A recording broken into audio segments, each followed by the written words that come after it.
22년 본격 긴축의 시대, 돈이 쏠릴 수밖에 없는 주식들의 공통점. 결국은 22년에도 마음 편하게 묻어놔도 될 주식들인데요. 미국의 돈 거두기, 돈 풀기를 줄이는 테이퍼링이 공식 선언됐습니다. 이거는 부인할 수가 없을 것 같은데요. 글로벌 긴축 시대가 왔다. 그래서 연준 의장이 급하게 막아보고 있는데 인플레이션이라는 걸 들고 온 곰탱이가 막 들어오려고 하고 있습니다. 지금 허겁지겁 막고 있습니다. 이러면서 이제 이런 만화가 나오는데 돈 푸는 속도가 줄어드는 건 기정사실입니다. 이제 발표했으니까요. 이젠 추측이 아니고 실제가 됐습니다. 코로나발 돈 풀기, 이 각도 보이시죠? 엄청난 각도로 돈을 풀었는데 이제 이걸 조금씩 이렇게 줄이겠다는 거죠. 실제로 2013년 이때 테이퍼링, 지난번 때도 돈 이렇게 감았죠. 테이퍼링 2014년 때도, 이번에도 이렇게 감겠다는 거죠. 그래서 이미 주요 중앙은행들의 돈 푸는 속도는 작년에 폭증했다가 올해부터 줄어들고 있습니다. 줄어들고 있다가 이제 더 줄이겠다는 거죠. 돈 푸는 속도를 이렇게 줄어들고 있습니다. 소목님, 근데 돈 풀기랑 미국 증시랑 무슨 상관이에요? 엄청나게 상관 많죠. 여기 보시면 파란색이 주요 은행들의 총 자산,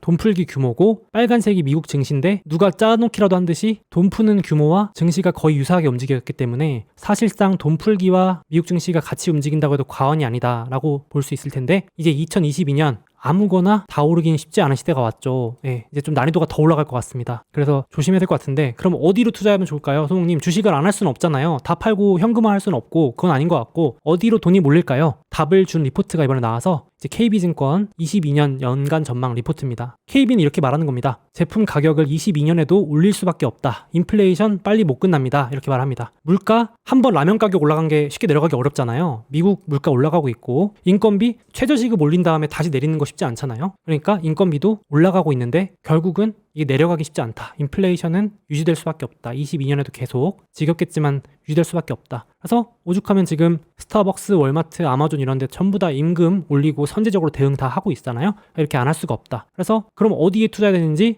이 리포트에서 10개를 찍어줬습니다. 결국은 인플레이션 끄떡없는 가격 결정 높은 기업에 투자해라, 이겁니다. 가격 결정력이 높은 기업. 애플, AMD, 마이크로소프트, 엔비디아, 나이키, 디즈니, 퀄컴 이런 주식들 보시면 아니 제 주력 포트폴리오랑 거의 비슷한 거예요. 그래서 아니 뭐지? 이렇게 생각을 했어요. 여기 제 포트폴리오 보여드릴 때 주력 포트폴리오로 마소, 애플, 안정성장, 고속의 엔비디아, AMD, 여기 테슬라는 없네요. 그 다음에 이제 여긴 없지만 디즈니도 제가 모으고 있다고 말씀드렸고, 퀄컴도 소액이지만 들고 있고, 10개 중에 한 6개, 7개 겹치는 거예요. 그래서 뭐지? 어떻게 이게 나온 거지? 봤는데 제가 종목을 고르는 기준하고 거의 똑같더라고요. 그래서 그거를 한번 공유 드려보면서 얘기를 해보겠습니다.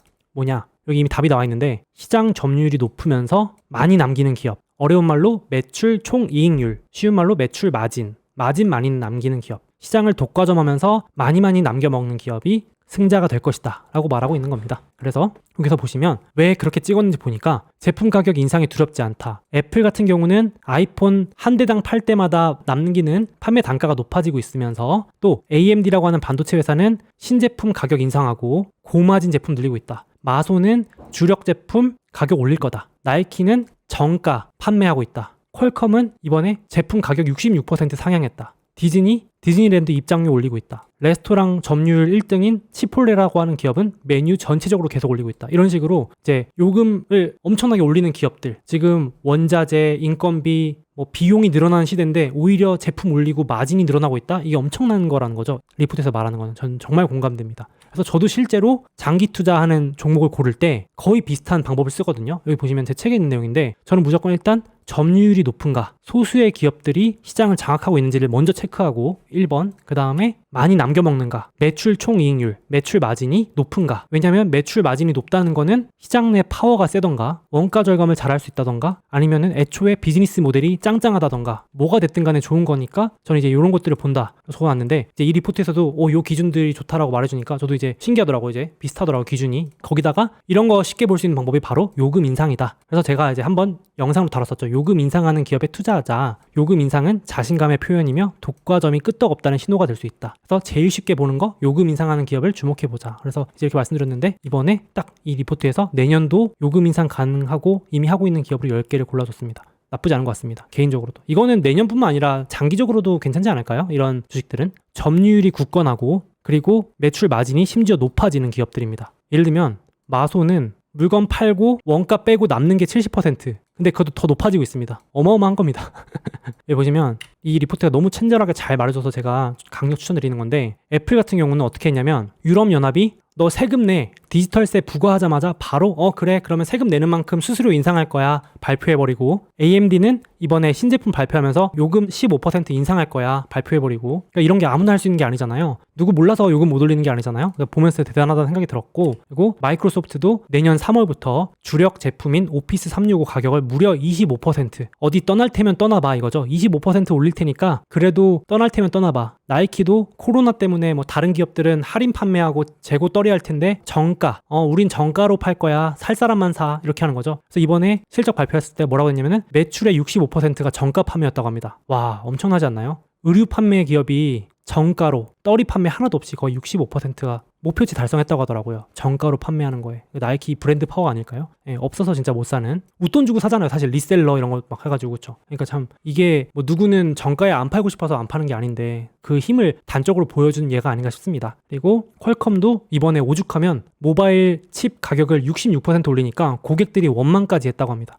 퀄컴 너무한 거 아니냐 소리를 들을 정도로 힘이 세다는 거겠죠. 디즈니도 욕먹어도 입장권, 주차비까지 알뜰살뜰 올립니다. 디즈니랜드 입장권만 올리는 게 아니라 주차비도 올려, 차 대려면 또 요금 더 내, 이렇게 하는 거죠. 이게 뭐 욕먹어도 할 수 있는 저 자신감, 이런 기업들이 파워가 있다는 얘기니까 단기로 뭐 주가가 어떨지 몰라도 장기로도 좋은 기업 아닌가 싶은데 딱 찍어주시더라고요. 그리고 치폴레라는 회사도 맥도날드, 스타벅스 이런 데랑 같이 경쟁하는 회사죠. 작년에만 해도 계속 제품 가격을 올리는 겁니다. 엄청난 파워 같아요. 다른 데는 뭐 원자재 가격이 부담스럽다 하는데 그러면 바로바로 메뉴 가격에 반영시켜버립니다. 야, 이런 기업이 있다니 싶더라고요, 저는 진짜. 그리고 이제 브로드컴이라고 하는 반도체 기업은 의도적으로 반도체 출하량을 줄입니다.